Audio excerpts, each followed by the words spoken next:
Hello everyone, आज का video आपके मैथमेटिक्स के एग्जाम के लिए बहुत ज्यादा इंपॉर्टेंट है। अगर आप चाहते हो कि आप भी मैथ्स में 80 आउट ऑफ 80 स्कोर करो तो इस वीडियो को मिस मत करना, क्योंकि इस वीडियो में मैथमेटिक्स का हर एक इंपॉर्टेंट फॉर्मूला हमने डिस्कस किया है, वो भी कितने मिनट के अंदर, ओनली एंड ओनली 20 मिनट्स का आपको टाइम लगेगा अगर आप इसे पूरा सही ढंग से देखोगे तो अब इसको बिना टाइम वेस्ट के हम लोग स्टार्ट करते हैं। तो आप लोगों से एक छोटी सी रिक्वेस्ट रहेगी कि जल्दी से लाइक कर देना, शेयर कर देना और सब्सक्राइब कर लेना, क्योंकि इतने कम टाइम में इतना बेहतरीन कंटेंट आपको YouTube पर कहीं पे भी नहीं मिलेगा। 3 से 4 घंटे लगाओगे ना, जब जाकर के आपको इतना मिलेगा, लेकिन यही काम जो है मैं आपका 30 से 40 मिनट्स में कन्वर्ट करवा दूंगा। और कुछ लीजेंड्स होंगे जो कि इसको 2x पर या फिर 1.5x पर देखेंगे, तो देख लेना, लेकिन इसे पूरी जरूर से देखना, क्योंकि सारे इंपॉर्टेंट फॉर्मूलाज का रिवीजन हो जाएगा। फिर चाहे से बेसिक हो या स्टैंडर्ड हो, कोई भी क्वेश्चन खोलना आप कर लोगे। और एग्जाम से पहले इस वीडियो को एक बार और देख लेना। तो बिना टाइम वेस्ट किए चलिए स्टार्ट करते हैं।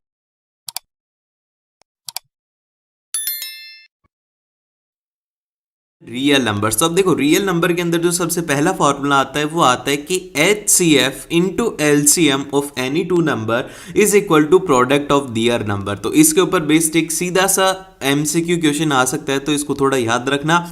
देन फिर इसके बाद में हमारे पास में नेक्स्ट आता है कि इर्रेशनल नंबर क्या होता है। इर्रेशनल नंबर वो होते हैं जो कि P बाय Q की फॉर्म में रिप्रेजेंट नहीं किए जाते। अब ये कौन से हो सकते हैं? √3 हो गया, पाई हो गया, √7 हो गया, और यहाँ पर एक E भी होता है जो कि एक कांस्टेंट होता है, और यहाँ पर आयोटा होता है जो भी एक कांस्टेंट होता है। तो ये सब जो होते हैं जो कि P बाय Q की फॉर्म में नहीं आते, उनको कहा जाता है इर्रेशनल।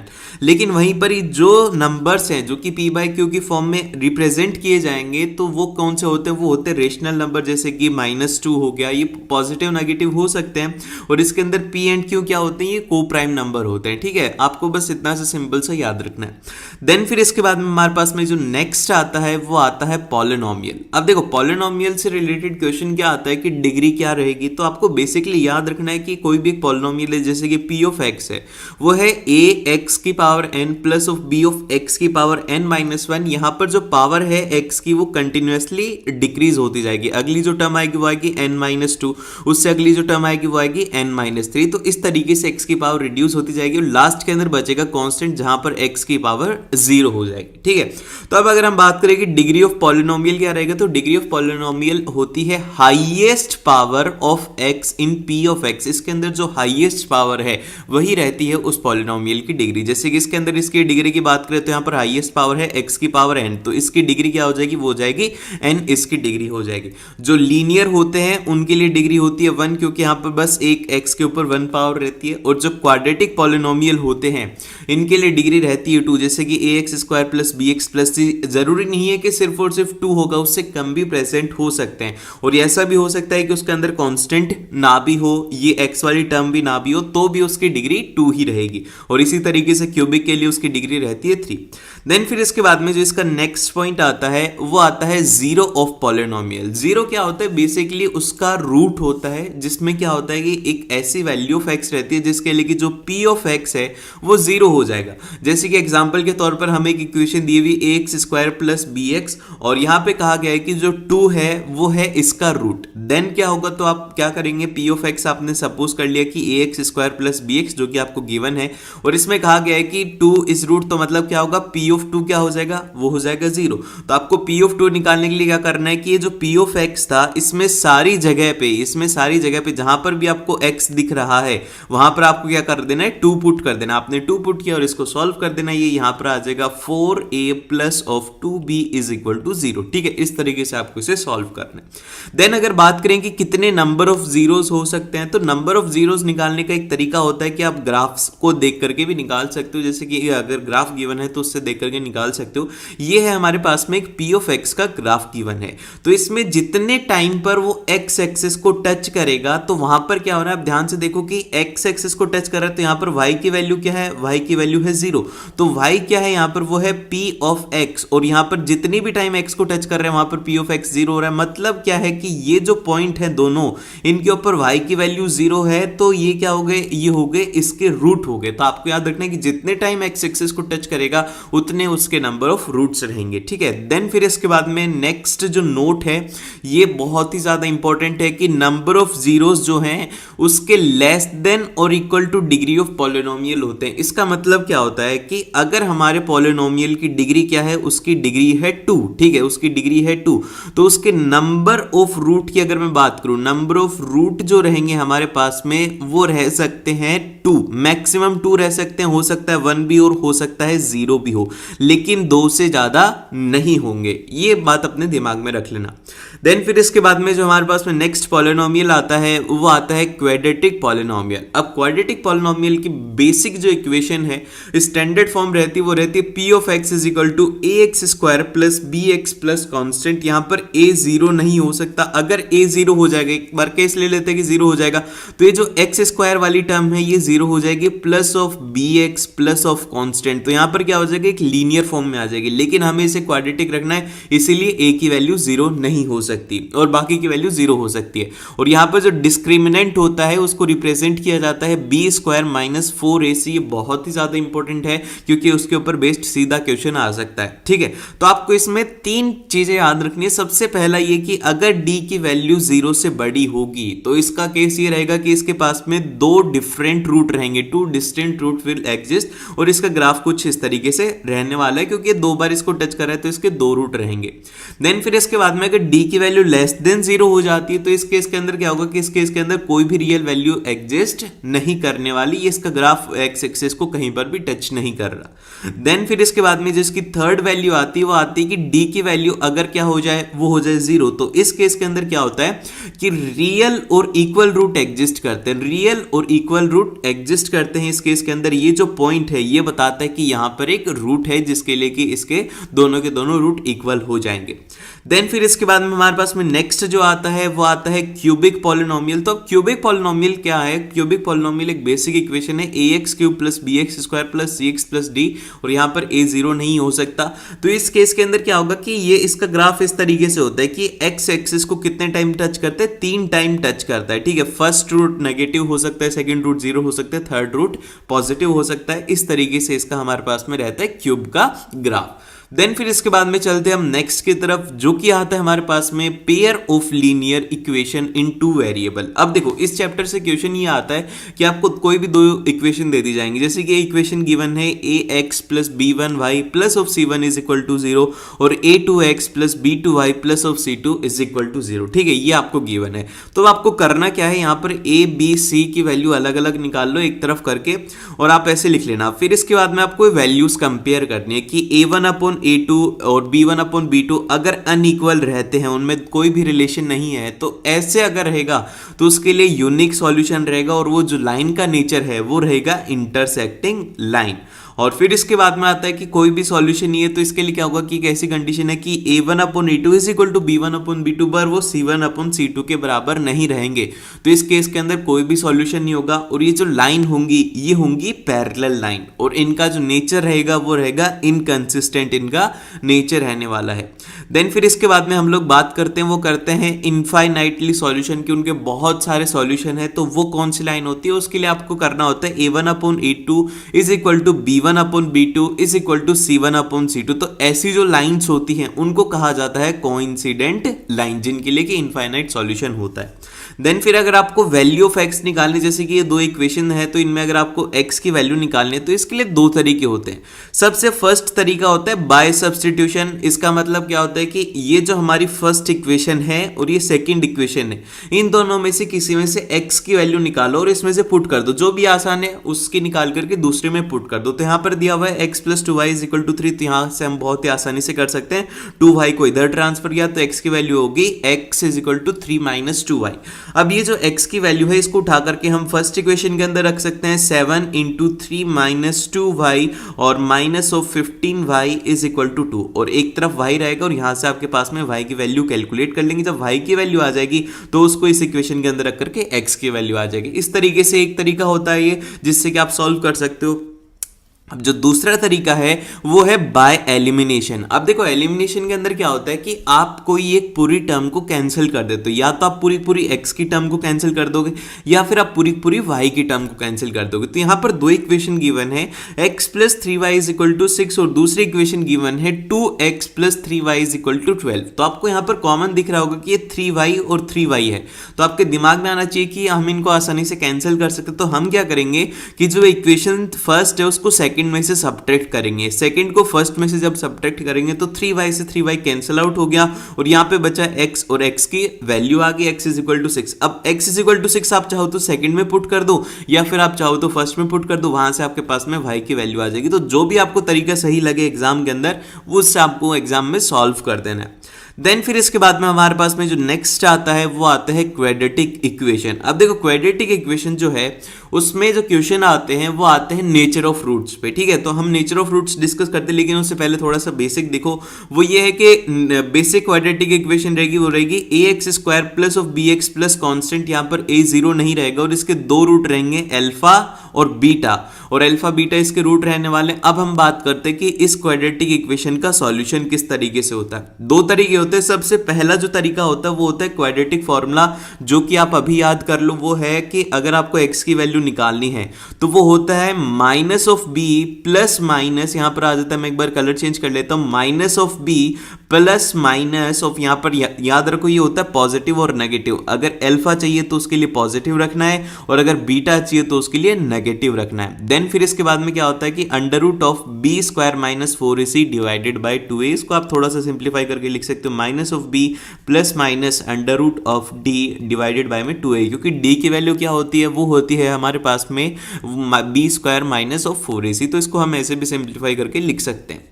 देन फिर इसके बाद में यहाँ पर जो d है वो होता है b स्क्वायर माइनस 4ac, जो कि इसका डिस्क्रिमिनेंट होता है।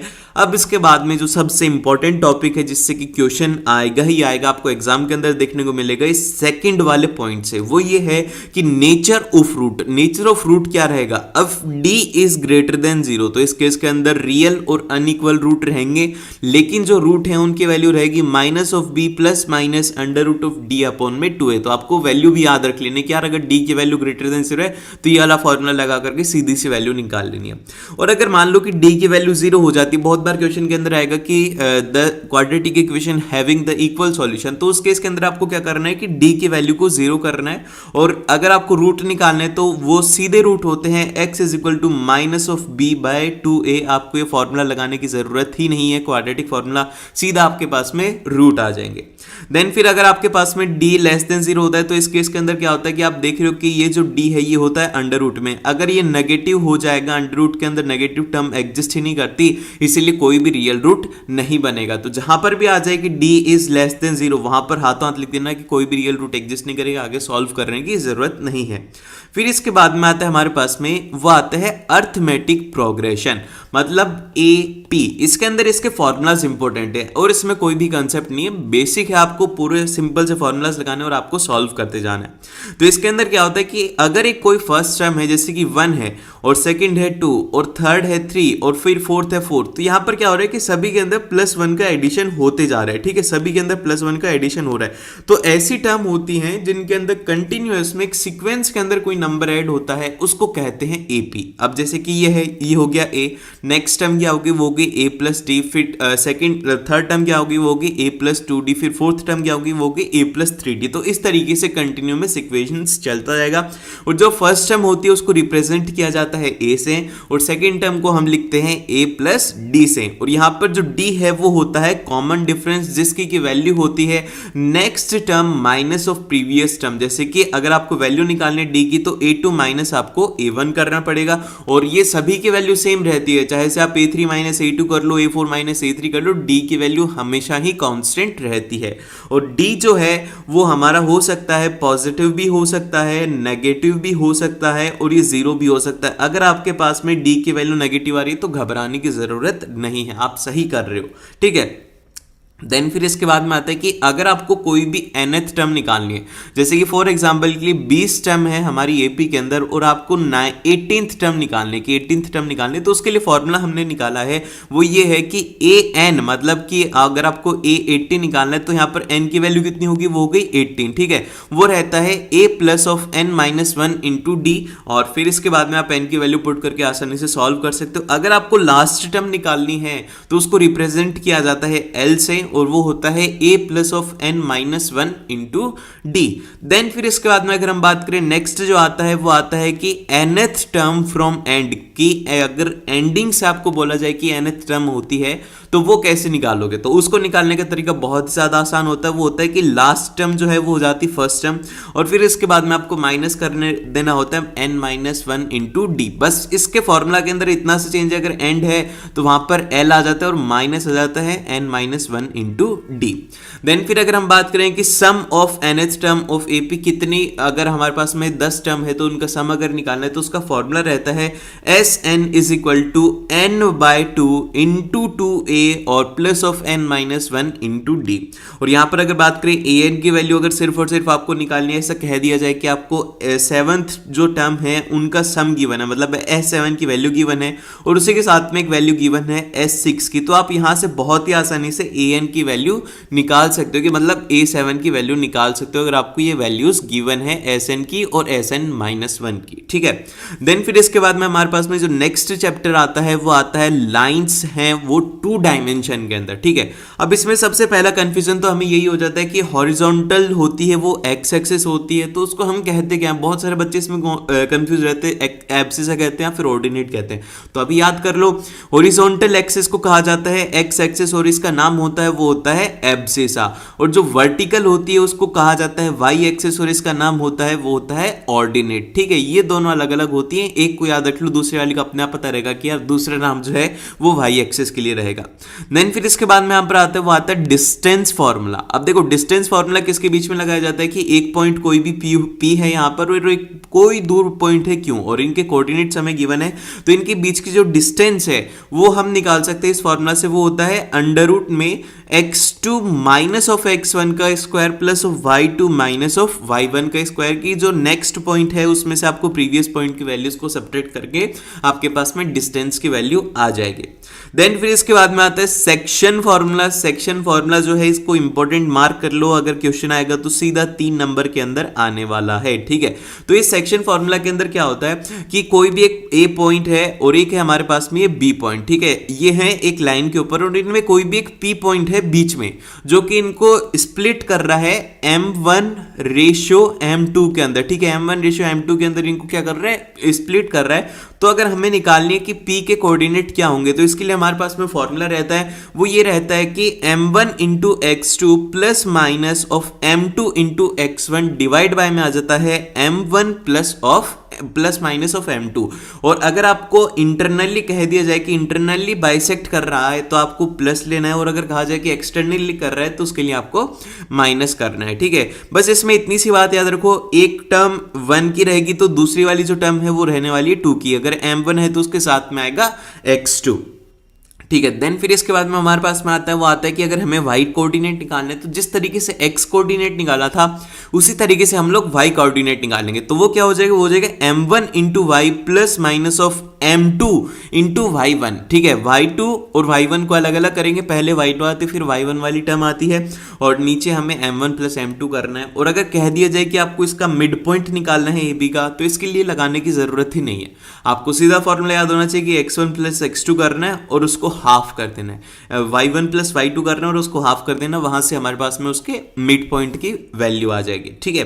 देन फिर इसके बाद में आते हैं यहाँ पर नेक्स्ट फॉर्मूला जो कि है एरिया ऑफ ट्राइंगल। देखो इससे रिलेटेड क्वेश्चन बहुत ही कम आते हैं, लेकिन फिर भी एक बार आप अपनी सेफ्टी के लिए याद रख लो कि half of x1 into y2 minus y3 plus of x2 into y2 minus y1 plus of x3 into y1 minus y2, तो ये होती है एरिया की वैल्यू। देन फिर यहाँ पर एक और जो पॉइंट आता है वो आता है सेंट्रोइड। सेंट्रोइड की वैल्यू क्या होती है, सेंट्रोइड की वैल्यू होती है x1 plus x2 plus x3 bye 3 और y की वैल्यू होती है y1 plus y2 plus y3 divide by में 3, ठीक है। और यहाँ पर एक इंपॉर्टेंट पॉइंट मैंने लिखा हुआ है क्योंकि बहुत बार एग्जाम के अंदर आता है कि फॉर द कोलिनियर पॉइंट, मतलब कोलिनियर का मतलब ये होता है कि एक ए पॉइंट है और एक बी पॉइंट है और एक सी पॉइंट, ये तीनों के तीनों पॉइंट क्या हैं, एक ही लाइन के अंदर लाई कर रहे हैं। तो ऐसे जो पॉइंट होते हैं इनको कहा जाता है कोलिनियर पॉइंट।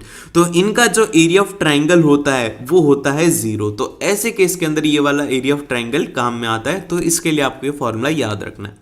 देन फिर इसके बाद में हमारे पास में जो नेक्स्ट आता है वो आता है ट्राइंगल्स। अब देखो ट्राइंगल्स के अंदर कुछ कुछ प्रॉपर्टीज हैं जो कि आपको याद रखने, सीधा प्रॉपर्टी के ऊपर बेस्ड ही क्वेश्चन आते हैं। तो सबसे फर्स्ट जो आता है कि if two triangles are similar, अगर मान लो कि हमारे ये एल एम एन है और ये जो पी क्यू आर है ये दोनों के दोनों हो जाते हैं सिमिलर, तो क्या क्या कंडीशन होंगे। तो सबसे पहली तो रहेगी कि करस्पॉन्डिंग एंगल्स आर इक्वल, इनके करस्पॉन्डिंग एंगल इक्वल होंगे। Angle L is equal to angle P, angle M is equal to angle Q और angle N is equal to angle R, जो कि मैंने इस फिगर में भी बता रखा है आपको। तो इस तरीके से आपको ये याद रखने की करस्पॉन्डिंग एंगल इनके बराबर रहेंगे, ठीक है। देन फिर इसके बाद में जो इनके साइड का जो प्रपोर्शन है वो भी सेम रहेगा, जैसे कि एल एम हो गया, पी क्यू हो गया, L M upon P Q is equal to M N upon में क्यू आर और is equal to N L में अपॉन में पी आर। ये आपको पॉइंट जरूर से याद रखने, काफी ज्यादा इंपॉर्टेंट है, इसको अभी नोट डाउन कर लो। इसके बाद में आता है इसका सेकंड पॉइंट। तो देखो ये जो सेकंड पॉइंट है इससे रिलेटेड क्वेश्चन आएगा ही आएगा। या तो आपको कह दिया जाएगा कि ये इसके पैरेलल है तो आपको ये प्रूव करना होगा, और अगर आपको ये दे दिया गया है तो आपको ये प्रूव करना है। बहुत ही ज्यादा इंपॉर्टेंट है ये वाला कंसेप्ट। वो ये है कि if a line divide any two side of a triangle in the same ratio, कि अगर कोई भी एक लाइन है जो कि इसकी साइड है, जैसे कि ये ए बी है और AC है, इनको अगर इक्वल रेशियो के अंदर डिवाइड कर रही है, then the line is parallel to third side. ये है थ्योरम, इसको याद रखो। इसका कहने का मतलब ये है कि if DE is parallel to BC, ये इसके बराबर है, तो ये होगा कि AD ये वाली टर्म है और ये हो जाएगा DB, ये क्या है, इनका रेशियो बराबर रहेगा AE अपॉन में EC के। ये आपको जरूर से याद रखना है, ठीक है। बहुत ही ज्यादा इंपॉर्टेंट है क्योंकि बहुत बार ऐसे क्वेश्चन आ जाता है एग्जाम में। देन फिर इसके बाद में आता है हमारे पास में वो आते हैं सर्कल्स। अब देखो सर्कल से रिलेटेड आपको एक तो पॉइंट ये याद रखना है कि एक पॉइंट है अगर P, तो इसके ऊपर सिर्फ और सिर्फ एक टेंजेंट ही बनने वाली है। एक पॉइंट के ऊपर सिर्फ और सिर्फ एक टेंजेंट ही एग्जिस्ट करेगी, ठीक है। देन फिर इसके बाद में नेक्स्ट जो आता है कि the length of tangent drawn from an external point to a circle are equal, कि अगर हमारे एक एक्सटर्नल पॉइंट है R जो कि इससे दूर है और इससे अगर हम इसके ऊपर टेंजेंट ड्रॉ कर रहे हैं ये दोनों, तो इनमें क्या होगा कि इनकी लेंथ बराबर रहेगी RP is equal to RQ। Then फिर इसके बाद में इसका नेक्स्ट पॉइंट आता है कि there are only two tangent that can be drawn from a point outside the circle. अगर एक पॉइंट P है, इससे दो टेंजेंट ड्रॉ कर रहे हैं, तो आप बस दो ही टेंजेंट ड्रॉ कर सकते हो T1 और T2 पॉइंट के ऊपर, इससे ज्यादा ड्रॉ नहीं होती है। और अगर ये T1 पॉइंट होता तो इसके ऊपर सिर्फ और सिर्फ एक ही टेंजेंट एग्जिस्ट करती है। इतना आसान है, आपको इतना अच्छे तरीके से मैंने रिवीजन कराया। तो इसी बात के ऊपर मेक श्योर कि आप इस वीडियो को लाइक करो और अपने दोस्तों के साथ में इसे जरूर से शेयर कर देना, ताकि मेरे को भी खुशी मिलेगी और आपके फ्रेंड का भी हेल्प हो जाएगी। देन फिर इसके बाद में हमारे पास में आती है वो आती है ट्रिग्नोमेट्री। अब देखो ट्रिग्नोमेट्री के जितने भी फॉर्मूलाज है ना, उनको याद रखना बहुत ही ज्यादा आसान है। आपको लग रहा होगा टफ है, लेकिन बहुत ही ज्यादा आसान है। जैसे कि अगर मैं बात करूं ट्रिग्नोमेट्री रेशियो के अंदर, वो होता है, ये टेबल याद रख लो, ये होती है PBP और ये हो जाता है HHB। इसका मतलब ये होता है, आपको याद रखना है कि पंडित बद्री प्रसाद हर हर बोले। आप यहां पर पंडित का P ले लो, बद्री का B ले लो, प्रसाद का P ले लो, हर हर का H और B ले लो। तो ये टेबल बन गई हमारी। और इसके अंदर जब आप इस टेबल को बना लोगे तो ये जो P/H रहता है ये होता है साइन थीटा, और B/H रहता है वो रहता है कॉस थीटा, और टेन थीटा की वैल्यू रहती है वो रहती है P/B। ये बहुत ही ज्यादा आसान हो गया। और उसी के साथ में अगर आपको कॉसेक वगैरह की वैल्यू निकालनी है तो कॉसेक के लिए क्या याद रखो, कॉसेक जो है उसको क्या चाहिए होगा, C के साथ में आपको हमेशा S लगा देना है। तो कॉसेक हो गया, तो आप इसको लिख सकते हो cosec theta is equal to 1 upon में साइन थीटा, और इसकी वैल्यू हो जाएगी H/P। और अगर बात करें सेक थीटा, तो सेक के लिए यहां पर ऐसा रहे तो आपको यहां पर कॉस लगा देना होगा, तो वो हो जाएगा 1 अपॉन में cos theta is equal to H upon में B। और अगर बात करें कॉट थीटा की, तो कॉट थीटा के लिए ऐसा कुछ भी नहीं होता, इसके लिए होता है 1 अपॉन में टेन थीटा, और इसकी वैल्यू हो जाती है B/P। बहुत ही ज्यादा आसान था ये, ठीक है। इस तरीके से आपको याद रखना है, ठीक है। अगर आपको कोई क्वेश्चन सॉल्व नहीं हो रहा तो इसका मतलब ये है कि आप उसमें पाइथागोरस थ्योरम नहीं लगा पा रहे हो। तो हर एक क्वेश्चन के अंदर आपको ध्यान से देखना है कि अगर वो सॉल्व नहीं हो रहा तो कहीं वहीं पर पाइथागोरस थ्योरम तो नहीं लग रही। वो होता है हाइपोटेनियस के square is equal to base का स्क्वायर प्लस ऑफ परपेंडिकुलर का स्क्वायर, ये रहती है हाइपोटेनियस थ्योरम। देन फिर ये होगी हमारे पास में वैल्यूज। तो वैल्यूज आपको याद रखना है कि साइन थीटा ऑफ 0 कितना रहता है, वो रहता है 0, 30 के ऊपर हाफ रहता है, 45 के ऊपर 1 में √2 रहता है, और 30 के ऊपर मतलब 60 डिग्री जो है उसके ऊपर रहता है √3/2, 90 डिग्री के ऊपर इसकी वैल्यू रहती है 1। और इसी तरीके से cos थीटा की याद रख लो, tan थीटा की आप आसानी से बना सकते हो sin थीटा अपॉन में cos थीटा करके। अगर याद नहीं है तो इस तरीके से करके आप बहुत ही आसानी से जल्दी से इनकी वैल्यूज निकाल सकते हो। देन फिर यहां पर आती है ट्रिग्नोमेट्रिक आइडेंटिटीज। तो ट्रिग्नोमेट्रिक आइडेंटिटी नंबर 1 आती है, वो आती है cos square theta plus of sin square theta is equal to 1 रहता है। और अगर आप इस पूरी इक्वेशन को क्या कर दोगे, sin स्क्वायर थीटा से अगर डिवाइड कर दोगे तो आपके पास में जो नेक्स्ट इक्वेशन बनेगी वो बनेगी tan square theta plus of 1 is equal to sec square theta. और एक बार हमने sin स्क्वायर थीटा से किया, अब इसको cos स्क्वायर थीटा से करेंगे तो क्या बनेगी, इसकी थर्ड इक्वेशन बन जाएगी, वो हो जाएगी cot square theta plus 1 is equal to cosec square theta. तो ये 3 इक्वेशन है, ये तीनों की तीनों याद रख लो तो आपको अच्छे से इसमें कोई भी मतलब क्वेश्चन नहीं रुकने वाला। इसके बाद में आता है हमारे पास में हाइट एंड डिस्टेंस। तो देखो हाइट एंड डिस्टेंस के अंदर बेसिकली 2 चीजें याद रखनी है, एक तो है एंगल ऑफ एलिवेशन और एक है एंगल ऑफ डिस्पर्सन। तो देखो दोनों एक ही चीज होती है। एग्जाम के अंदर अगर एंगल ऑफ डिस्पर्सन आए तो मतलब क्या है कि ऑब्जेक्ट को कहीं ऊपर से देखा जा रहा है, ठीक है, वो होता है एंगल ऑफ डिस्पर्सन। और अगर नीचे से देखा रहा है तो वहां पर आता है एंगल ऑफ एलिवेशन, ठीक है। ये है बहुत ही बेसिक, ये आपको पता होना चाहिए। अब जो काम की बात है वो है ये कि अगर आपसे कहा जाए कि कोई भी हाइट ऑफ ऑब्जेक्ट अगर निकालनी है, जैसे कि फॉर एग्जाम्पल के लिए यहाँ पे क्या है कि यहाँ पर एक h हाइट की एक बिल्डिंग है जिसके ऊपर की एक y हाइट का फ्लैग लगा हुआ और आपसे बोला गया कि इसकी लेंथ बताओ और अल्फा और बीटा की आपको वैल्यू दे दी गई, तो आपको किस तरीके से इसको सॉल्व करना है। तो बेसिकली आपको यहाँ पर 2 इक्वेशन बनानी होंगी। एक इक्वेशन बनेगी इस ट्रायंगल के लिए जिसके अंदर एंगल क्या है, वो है अल्फा। तो यहाँ पे हम इसको लिख देंगे, वो लिख देंगे tan of alpha is equal to h upon में x। देन फिर इसी तरीके से हम दूसरे वाला जो हमारा ट्रायंगल था, ये वाला बड़े वाला ट्रायंगल, इसके अंदर हम लिखेंगे tan of beta is equal to h plus y, क्योंकि ये टोटल हाइट ली जाएगी इसके अंदर, क्योंकि परपेंडिकुलर ये होता है और बेस ये है, तो यहां पर ये हो जाएगा परपेंडिकुलर अपॉन में बेस। तो इस तरीके से 2 इक्वेशन बनेगी और आप इसको बहुत ही आसानी से सॉल्व कर सकते हो। देन फिर इसके बाद में आते हैं यहां पर एक बहुत फेमस क्वेश्चन ये रहता है कि इसके अंदर कोई भी एक ऑब्जेक्ट है, जैसे कि एक ऑब्जेक्ट पहले ए पॉइंट पर था, फिर बी पॉइंट के ऊपर था, उसके एंगल ऑफ एलिवेशन दिया हुआ है, या फिर बोल दिया जाएगा कि कार ट्रेवल कर रही है। तो ऐसे केस के अंदर क्या होता है कि हमें कंफ्यूजन होता है कि कौन से वाला एंगल बड़ा होगा, कौन से वाला छोटा होगा। तो सबसे पहले तो कंफ्यूजन ये दूर करो कि ना जो इसके पास में एंगल होगा, जो कि इसके बेस के पास में एंगल होगा ना, वो होगा हमेशा बड़ा। तो बीटा जो है वो ऑलवेज ग्रेटर देन अल्फा रहेगा।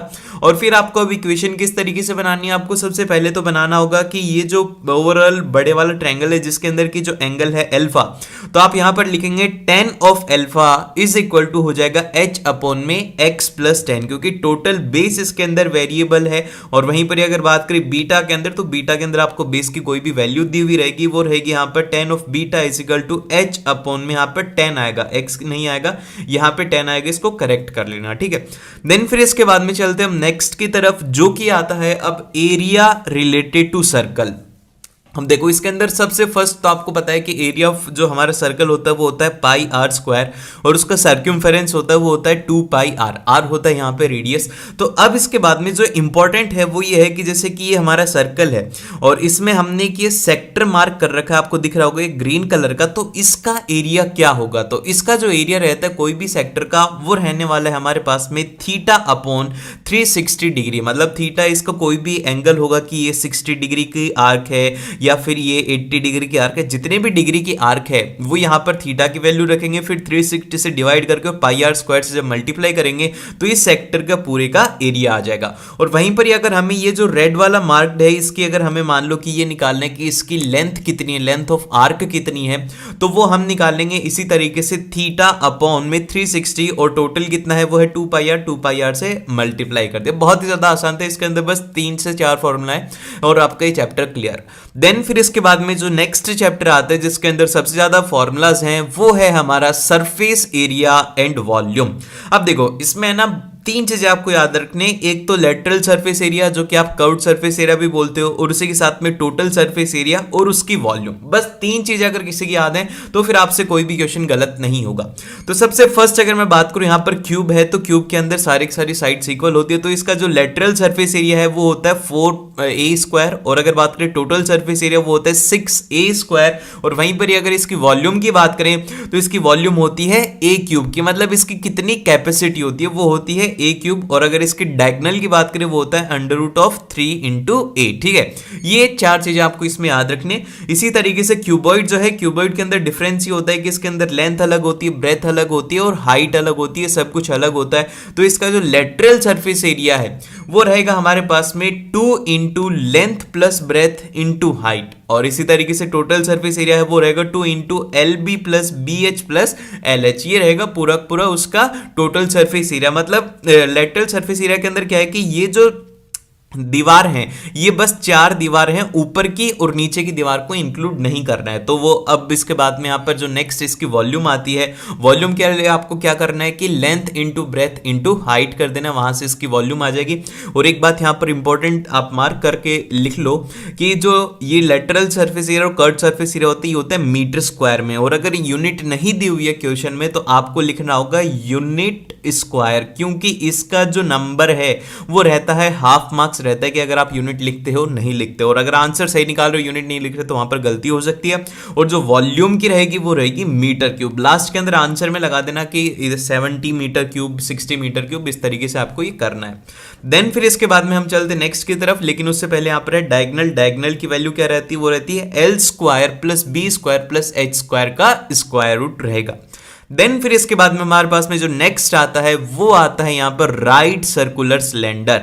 अब ये जो राइट सर्कुलर सिलेंडर है इसका जो लेटरल सरफेस एरिया रहेगा, मतलब कि इसके जो हम देख सकते हैं उसको यहाँ पर आपसे कह दिया जाएगा कि बेस को टॉप को पेंट नहीं करना और आपको उसके कर्व्ड सरफेस एरिया को पेंट करना है, तो वो याद होना चाहिए 2πRh। और टोटल सरफेस एरिया के अंदर क्या होगा कि सरफेस एरिया ऑफ बेस, ठीक है, बेस का मतलब ये तो टॉप है, ये टॉप है, और उसी के साथ में जो बेस है इसका एरिया भी ऐड कर दिया जाता है। इसका एरिया क्या होगा, ये है सर्कुलर में, तो सर्कुलर का एरिया क्या होता है भैया, वो होता है πr², तो इनका भी हो जाएगा πr² दोनों का, तो 2πr² इसमें एडिशनल ऐड करना होता है। तो ओवरऑल जो टोटल सरफेस एरिया बनेगा वो बनेगा 2πr × h + r। ठीक है, ये आपको याद रखना। देखो ये जो फॉर्मूलाज हैं इनके ऊपर ही बेस्ड डायरेक्ट क्वेश्चन आते हैं, और अगर फॉर्मूलाज याद नहीं है तो गलती होने की चांसेस बहुत ज्यादा होते हैं। फिर इसके बाद में अगर वॉल्यूम की बात करें तो वॉल्यूम होती है वो होती है πr²h। ठीक है, इसके अंदर कोई भी एडिशनल टर्म नहीं है। फिर इसके बाद में आता है होलो सिलेंडर। अब होलो सिलेंडर क्या होता है कि जिसके अंदर की खालीपन होता है, जैसे कि ये है, इसके अंदर ये वाला जो एरिया है इनर सरफेस, ये जो पूरा पूरा मैं मार्क कर रहा हूं, ये वाला सरफेस है ये पूरा का पूरा इसमें खाली रहता है, बस इसके अंदर यहां से लेकर के यहां तक इसमें मटेरियल रहता है। तो इसका जो हम अगर लेटरल सरफेस एरिया की बात करें तो वो रहता है हमारे पास में 2πh × r + r, क्योंकि टोटल रेडियस है हमें यहां पर लेनी होगी तो वो हो जाएगी r + r। देन फिर टोटल सरफेस एरिया की अगर बात करें तो वो हो जाता है 2πr r + r इंटू यहाँ पर देखो h + r - r रहता है। ठीक है, देन फिर यहाँ पर वॉल्यूम है, वॉल्यूम का नया फॉर्मूला है वो ये है πh × R² - r²। देन फिर यहाँ पर हमारे पास में आता है वो आता है स्फीयर। स्फीयर मतलब क्या होता है, बॉल। बॉल का basically total surface area, lateral surface area दोनों एक ही रहता है, क्योंकि उसको आप देखोगे तो और कोई सा भी सरफेस नहीं है उसके पास में। ऐसा नहीं है कि जिसके ऊपर की पेंट किया जाए तो उसमें से कुछ इंक्लूड। एक बॉल के अंदर क्या होता है, बस टोटल सरफेस एरिया और कर्व्ड सरफेस एरिया सेम रहता है, जो कि होता है 4πr², और इसकी जो वॉल्यूम होती है वो होती है हमारे पास में 4/3πr³। और वहीं पर अगर मान लो कि एक स्फीयर है जिसके अंदर की ये जो बाहर वाला एरिया है और एक उसके अंदर एक छोटी सी बॉल है और वो है अंदर से खोखली, तो आप बोल सकते हो होलो स्फीयर है। होलो स्फीयर का जो टोटल सरफेस एरिया होता है वो होता है हमारे पास में 4πr², क्योंकि जो टोटल हमें दिखेगा वो तो एक्सटर्नल रेडियस वाला ही तो दिखेगा, इसलिए ये आ गया। और अगर वॉल्यूम की बात करें तो वो हो जाता है 4/3 R³ - r³। देन फिर इसके बाद में हमारे पास में आता है वो आता है हेमिस्फीयर।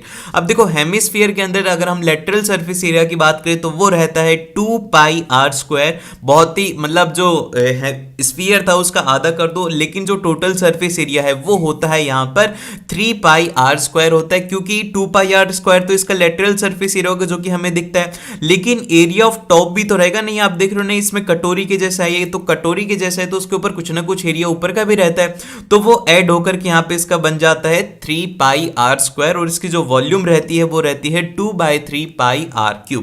देन फिर इसके बाद में हमारे पास में आता है वो आता है राइट सर्कुलर कोन। तो जो राइट सर्कुलर कोन है उसके अंदर एक नई टर्म आती है, वो आती है स्लेंट हाइट, जिसको कि रिप्रेजेंट करा जाता है L से। और ये किस तरीके से होती है कि ये जो आपने जैसे टोपी देखी होगी हैप्पी बर्थडे वाली, तो हैप्पी बर्थडे वाली जो टोपी होती है उसके ऊपर ये इस तरीके से इंक्लाइंड जो होता है इसको कहा जाता है स्लेंट हाइट। ये H हाइट के ऊपर रहती है और इसके साथ में R रेडियस इसका रहता है। स्लेंट हाइट की जो वैल्यू रहती है वो रहती है हमारे पास में √H² प्लस ऑफ R²।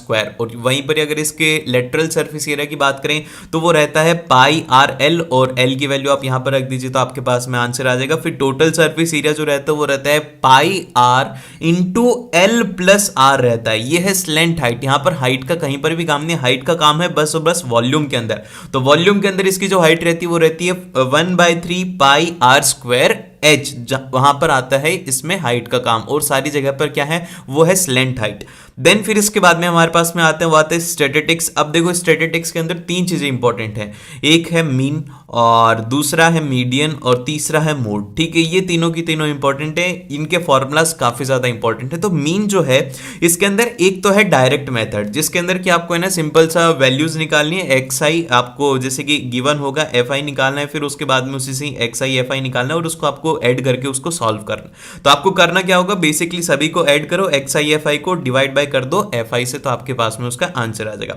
इसी का ही एक दूसरा मेथड होता है जो कि होता है एज्यूम्ड मीन। ये थोड़ा शॉर्टकट कहा जाता है इसको, ये शॉर्टकट है उसको निकालने का। तो बेसिकली करना क्या कि अगर आपको मीन निकालना है तो सबसे पहले आपको एज्यूम्ड मीन निकालना होगा और उसके साथ में आपको ऐड कर देना है DIFI divided by summation of fi, मतलब कि जो भी फ्रीक्वेंसी उसका समेशन, और यहां पर जो DI है वो रहता है xi माइनस ऑफ a, जो कि एक एज्यूम्ड मीन रहेगा।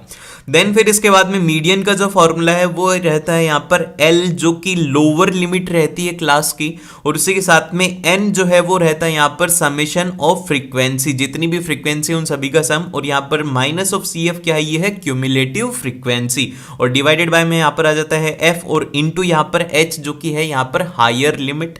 और फिर इसी तरीके से हम अगर बात करें मोड की, तो मोड के अंदर क्या हो रहा है, वो हो रहा है L plus of F1 minus F0 divided by 2F1 minus F0 minus F2 into H। तो ये फॉर्मूला है, इनको याद रखो, वैल्यूज पुट करो, सीधा आंसर आएगा। और 2-3 क्वेश्चन इनके प्रैक्टिस करके जाना, सारे सही होंगे। और लास्ट जो फॉर्मूला है वो है इसका कि 3 median is equal to mode plus of 2 times of mean. ये जो फॉर्मूला है इसके ऊपर सीधा क्वेश्चन आएगा, आपको कह दिया जाएगा कि मीडियन की वैल्यू 10 है, मोड की वैल्यू 5 है, तो आप ये बताओ कि मीन की वैल्यू क्या रहेगी। तो इस तरीके के क्वेश्चन के लिए थोड़ा प्रिपेयर हो, ये वाला अच्छे से याद रख लो। देन फिर इसके बाद में जो लास्ट चैप्टर आता है हमारा वो आता है प्रोबेबिलिटी। तो अब देखो प्रोबेबिलिटी जो है वो है यहाँ पर प्रोबेबिलिटी ऑफ एनी इवेंट जो है वो रहता है नंबर ऑफ फेवरेबल आउटकम की कितने हमारे फेवर में है, डिवाइडेड बाय में हमारे पास में रहता है कि टोटल नंबर ऑफ आउटकम कितना, मतलब कितनी पॉसिबिलिटी उसकी है। और अगर हम बात करें यहाँ पर probability of happening an event, जो कि PE डिनोट करता है, ये जैसे कि इवेंट क्या होते हैं, इवेंट ये होता है कि आपने कॉइन को टॉस कर रहे हो, आप डाइस को रोल कर रहे हो, तो ये सब क्या होते हैं, ये होते हैं इवेंट। और जैसे कि आपने जैसे कि कॉइन को टॉस करा, तो जब आप कॉइन को टॉस करोगे तो 2 सिचुएशन हो सकती है कि आपको हेड मिल जाए और आपको टेल मिल जाए। अगर आपको हेड मिलेगा तो आपका मतलब ये आ गया कि आपको हेड चाहिए, तो आपके लिए हेड ही तो होगा ना फेवरेबल, तो हेड हो जाएगा आपके लिए फेवरेबल। टोटल कितना हो जाएगा, वो हो जाएगा 2, तो ये आ जाएगी आपकी प्रोबेबिलिटी। और इसी तरीके से डाइस के अंदर बात करें तो डाइस के अंदर 6 चीजें आ सकती हैं, 1 से लेकर के 6 तक। तो यहां पर टोटल नंबर ऑफ आउटकम हो जाएंगे वो हो जाएंगे 6। और यहां पर अगर बात करें फेवरेबल कितना है, जैसे कि आपको बोल दो कि भैया मेरे को 3 नंबर चाहिए, तो आपका 3 नंबर कितनी बार आ सकता है, वो आ सकता है 1 बार, और 1/6 होगी इसकी प्रोबेबिलिटी। लेकिन अगर वहीं पर ही 2 डाइस को रोल कर देते हैं एक साथ, तो यहां पर बहुत सारे कॉम्बिनेशन बनेंगे, 1-1 का, 1-2 का, 1-3 का, फिर इसके बाद में बन जाएगा 2-1 का, 2 का, ऐसे करके लास्ट में 36 कॉम्बिनेशन बनते हैं। और ऐसा क्वेश्चन आता है कि ऐसी पॉसिबिलिटी निकालो कि उनके अंदर उनका सम 10 हो, तो आपको सभी प्रोबेबिलिटी निकालनी है, फेवरेबल निकालनी, डिवाइड बाय में ये करके आपको सॉल्व कर देना है। और हमेशा याद रखना कि जो प्रोबेबिलिटी है वो ग्रेटर देन 0 या फिर इक्वल टू 0 हो सकती है और 1 से बड़ी नहीं हो सकती। ये हमेशा बात याद रखना कि प्रोबेबिलिटी 1 से ज्यादा नहीं हो सकती, 1 हो सकती है पर 1 से ज्यादा नहीं हो सकती। अगर आपने इस वीडियो को यहां तक देखा है तो मतलब आपका कंप्लीट रिवीजन हो चुका है। तो कमेंट सेक्शन में जरूर से लिखना द एंड, क्योंकि यहां तक लास्ट तक बहुत ही कम स्टूडेंट आते हैं। जो आते हैं वो मतलब बहुत ही अच्छे तरीके से उनकी प्रिपरेशन हो चुकी है। All the very best for your exam, और मिलते हैं आप लोगों को नेक्स्ट वीडियो में। मेक श्योर कि आप इस वीडियो को लाइक करो और शेयर करो और सब्सक्राइब कर लेना ऐसी ही और वीडियोस के लिए।